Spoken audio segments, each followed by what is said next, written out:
बारिश तैयारे की खिड़कियों से टकरा रही थी जैसे कोई बेकाबू तबला बजा रहा हो। तैयारा शुमाली अलास्का के घने जंगलात के ऊपर नीचे आ रहा था। अलीजा वारद अपनी निशस्त पर अकड़ा हुआ बैठा था। इसकी गोद में एक फाइल थी। इसके सामने डायरेक्टर आना वूस काफी के घूंट ले रही थीं। उनकी नजरों में दूरी थी। सब पढ़ लिया? इन्होंने पूछा। 2 बार, अलीजा ने जवाब दिया। अगर ये इको प्रोटोकॉल वाकई सच है तो ये सब कुछ बदल देगा। ये सच है, उसीलिए हम साइट -9 जा रहे हैं।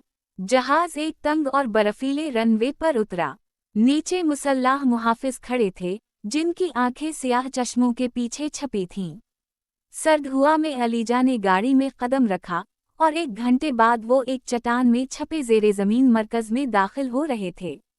ये वो जगह है जहां दुनिया खत्म होती है, वूस ने सरगोशी की। 2 ब्रीफिंगा कमांड सेंटर के दीवारों पर स्क्रीनें थीं, जिन पर सैटेलाइट फीड्स और खुफिया सिग्नल्स नजर आ रहे थे। मरकज में एक सख्त मिजाज शख्स खड़ा था। डॉक्टर वारड, उसने मुसाफिहा करते हुए कहा। कमांडर रॉरक, इको में खुश आमदीद। वक्त ज़ाया ना करो, बताओ क्या हुआ, वूस ने कहा। 2 हफ्ते पहले हमें खला से एक सिग्नल मिला, मगर माखज़ ज़मीन थी, मारियाना ट्रेंच से, और वही डेटा भेज रहा था जो 1973 में लापता हुआ था। अलीजा की आंखें सिकुड़ गईं। वो डेटा तबाह हो गया था, या शायद हमने ऐसा सोचा। 3 गोता 3 दिन बाद, अलीजा एक आबदोज में बैठा समंदर की गहराइयों में जा रहा था। उनका हदफ एक पुराना स्टेशन था जो 50 साल पहले छोड़ दिया गया था। जैसे जैसे आबदोज नीचे जा रही थी, रोशनी खत्म हो रही थी। सिर्फ अंधेरा और फिर एक हल्की हल्की गूंज। ये आवाज सुन रहे हो? पायलट ने पूछा। वो नीचे पहुंचे तो स्टेशन हैरत अंगेज तौर पर सलामत था। रोशनी अंदर से झलक रही थी। हम यहाँ अकेले नहीं हैं, अलीजा ने कहा। 4 दरियाफ्त। स्टेशन के अंदर ठंड और सन्नाटा था। मरकजी कंट्रोल रूम में एक स्क्रीन पर काउंट डाउन नजर आ रहा था। सफर 5 घंटे 33 मिनट और 12 सेकंड। 5 दिन। अलीजा बुड़बड़ा। इसे समझो, रौरक ने रेडियो पर कहा। अलीजा ने फाइलें खोलें और फिर ऑडियो। एक औरत की लरजती आवाज। हमें बताया गया कि हम पहले हैं, मगर यहाँ पहले भी कोई था। ये जगह याद रखती है। रोशनी झपकी। 5 गूंज। अगले दिनों में अजीब वाकयात हुए। साए हरकत करने लगे, दरवाजे खुद खुलने लगे, पुराने अमले की आवाजें सुनाई देने लगें। पहले जेनकिंस गायब हुआ, सिर्फ उसका हेड सीट मिला। फिर लेफ्टिनेंट हेस, लाश पानी में तैरती मिली। ये जगह वक्त को मोड़ रही है, अलीजा ने कहा।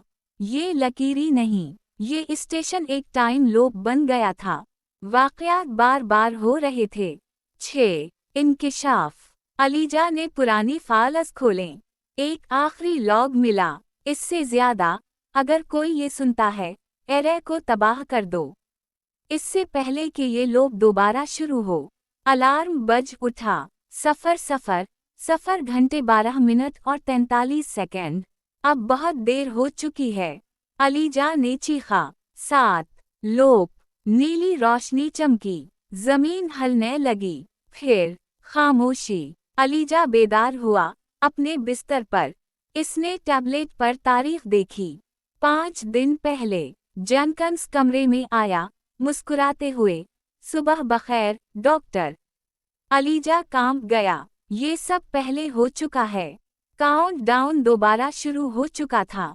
सफर 5 घंटे 33 मिनट और 12 सेकंड। 8 मंसूबा। तीसरे लोक में, अलीजा ने किसी को नहीं रोका, सिर्फ एरे का मुताला किया। उसे पता चला, एरे एक ज़ेरज़मीनी तवानाई मरकज से जुड़ा है। अगर वो मरकज तबाह हो जाए, तो लोक भी टूट जाएगा। हम मर जाएंगे, वूस ने कहा। लेकिन हमेशा के लिए, अलीजा ने जवाब दिया। 9 खत्मी कोशिश। इन्होंने बम नस्ब किए। एरे ने रद्दअमल दिया। वक्त बिखर गया। साए गूंज सदा। अलीजा जख्मी मगर परअज़म था। इसने कॉर तक पहुंचकर बटन दबाया। पीछे से एक सरगोशी आई, शुक्रिया। जानकंस था, मगर भूत जैसा। 10 इख्तिताम और आगाज। रोशनी छा गई। अलीजा एक अस्पताल में आंख खोलता है। बाहर बर्फ पड़ रही है। वूस कहती हैं, सब खत्म हो गया। लोग टूट गया। अलीजा ने सुकून का सांस लिया। मगर नाइट असटीनेट पर एक आला चमक रहा था। वही सिग्नल, कहीं और। ये सब दोबारा शुरू हो रहा था। Dash dash dash.